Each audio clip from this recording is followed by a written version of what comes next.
কিছু কিছু কাহিনী পড়ার পর মনে হয় না যে তার একটা রেস থেকে গেল, এবং মনে হয় যে কয়েকদিন থাকুক না এই রেসটা, তাই না? এরকম কি হয় আপনাদের সাথে? আমি আজকে যে বইটি নিয়ে আলোচনা করতে চলেছি এটা অনেকটা সেরকমই একটি বই, এবং শুনলে অবাক হবেন হয়তো যে বইটির জনরা হচ্ছে ডিটেকটিভ থ্রিলার। থ্রিলার বই পড়ার পর তার রেস রেখে যায় এরকম অনুভূতি কিন্তু আমার কাছে প্রথম।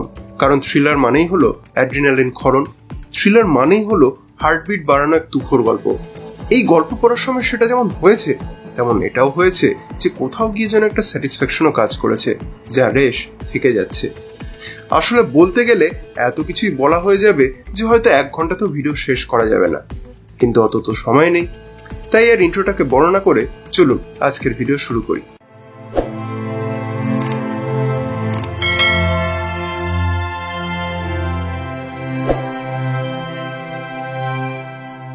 হ্যালো বন্ধুরা, বিএম বুক রিভিউর একটি নতুন এপিসোডে সকলকে স্বাগত জানাই। আজকে যে বই নিয়ে আলোচনা করতে চলেছি তার মূল কাণ্ডারি হচ্ছেন শ্রীদীপ মাহান্তি।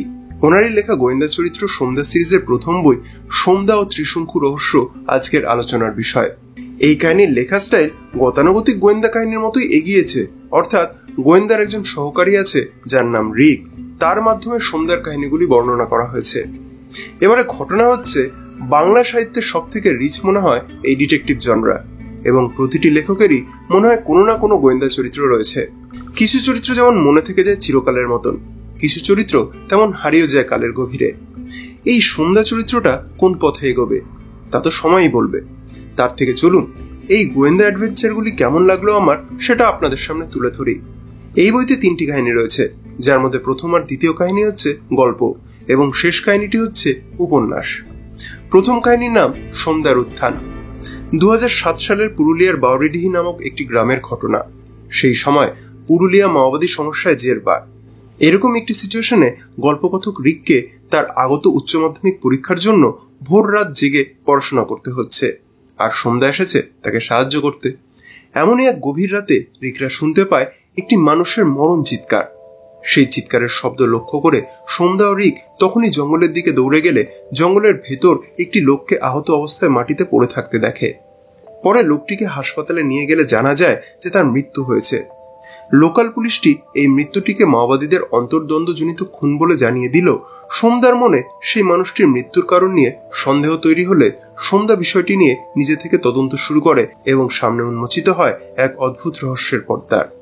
কিন্তু কি সেটা জানতে হলে পড়তে হবে এই কাহিনীটি।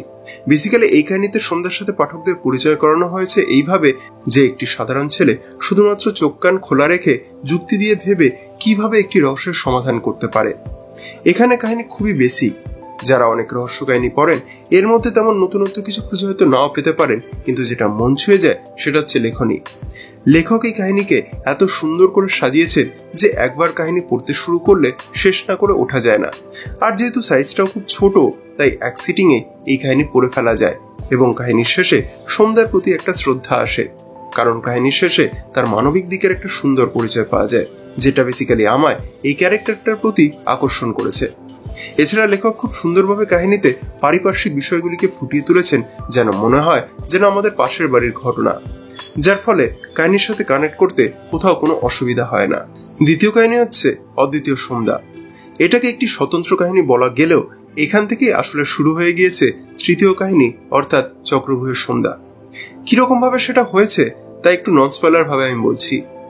সোমদা চাকরি সূত্রে কলকাতায় চলে আসে, এবং রিকো হায়ার এডুকেশনের জন্য কলকাতায় আসে।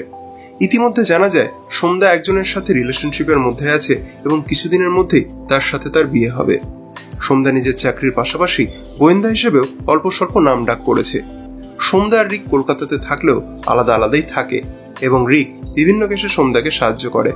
এরই মধ্যে একদিন সোমদা রিককে ফোন করে জানায় যে বাঁকুড়ার ক্রাইম ব্রাঞ্চের অফিসার সুদীপ বাবুর বাল্যবন্ধু পুরুলিয়ার রামপুর গ্রামের বাসিন্দা প্রফুল্ল মহাপাত্রের বাড়ি থেকে 2টি 17 বছরের পুরনো চন্দন গাছকে কে বা কারা রাতের অন্ধকারে কেটে চুরি করে নিয়ে গেছে। কিন্তু এই বিষয়ে তারা পুলিশের সাহায্য নিতে চায় না, তাই সুদীপবাবু সোমদাকে এই চন্দন গাছ চুরির তদন্ত করার জন্য অনুরোধ জানান।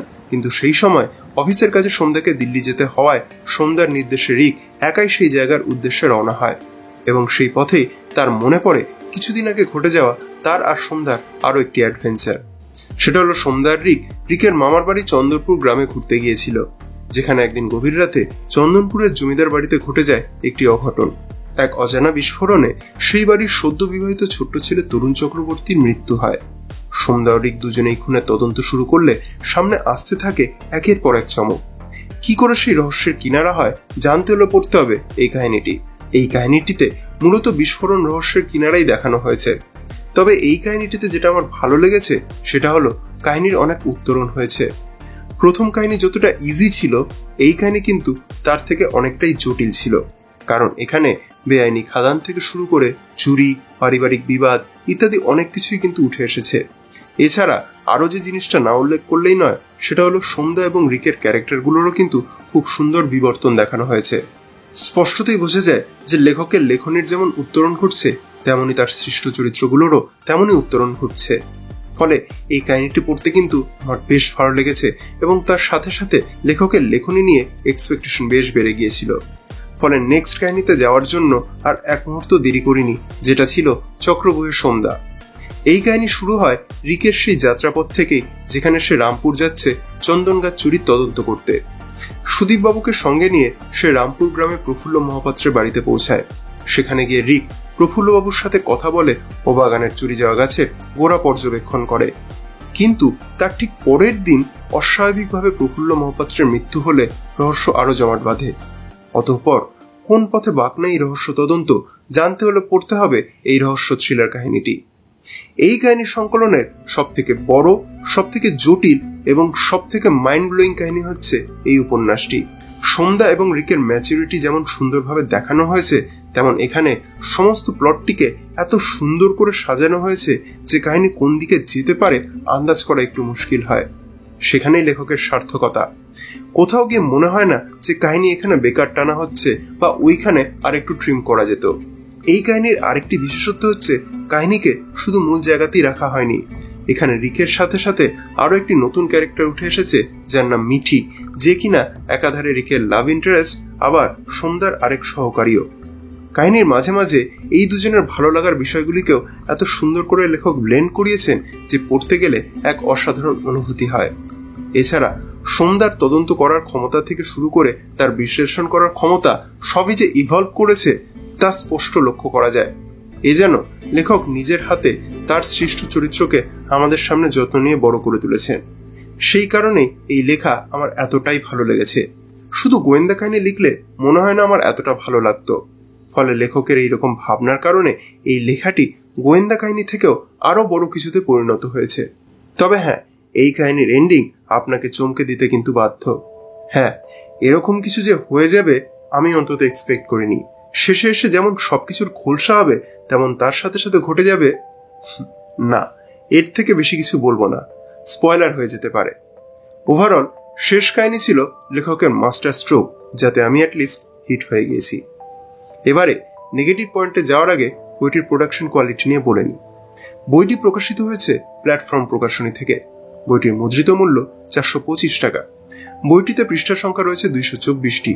বইটি হার্ড বাইন্ডিং এ রয়েছে এবং দাম অনুযায়ী এই বাইন্ডিং আমার বেশ ভালো লেগেছে। বইটির উপরে ডাস্ট জ্যাকেট আছে, যেটা খোলা যায়। তার নিচে যে হার্ড কভারটি রয়েছে তাতে ডাস্ট জ্যাকেটের প্রচ্ছদই রয়েছে, যেটা আমার পার্সোনালি খুবই ভালো লাগে। এই দিক থেকে পাবলিকেশন হাউস কোনো রকম কোনো কার্পণ্য করেনি। বইটির পেজ কোয়ালিটি এবং প্রিন্টিং কোয়ালিটি আমার বেশ ভালো লেগেছে। বইটিতে যে সাইজের ফন্ট ইউজ করা হয়েছে সেটা পড়তে আমার কোনো রকম কোনো অসুবিধা হয়নি। এবারে নেক্সট যেটা বলার সেটা হলো প্রচ্ছদ ও অলঙ্করণ নিয়ে। বইটির প্রচ্ছদ করেছেন সৌরভ দাস। ওনার করা প্রচ্ছদ আমার বেশ ভালো লেগেছে। বইয়ের ভেতর কোনো রকম কোনো অলঙ্করণ নেই। কিছু অলঙ্করণ থাকলে মনে হয় ভালোই হতো। বইতে বেশ কিছু মুদ্রণ প্রমাদ নজরে এসেছে আমার, যদিও তাতে খুব বেশি অসুবিধা হয়নি। এবারে আসি বইটির নেগেটিভ পয়েন্টে। সত্যি বলতে জোর করে খুঁত বের করতে গেলে বলবো মুদ্রণ প্রমাদ দুই এক জায়গায় বেশ চোখে লেগেছে। এছাড়া অলঙ্করণের দরকার ছিল, ব্যাস। এছাড়া স্টোরি ওয়াইজ কোনো নেগেটিভ কিছু আমার অন্তত নজরে আসেনি।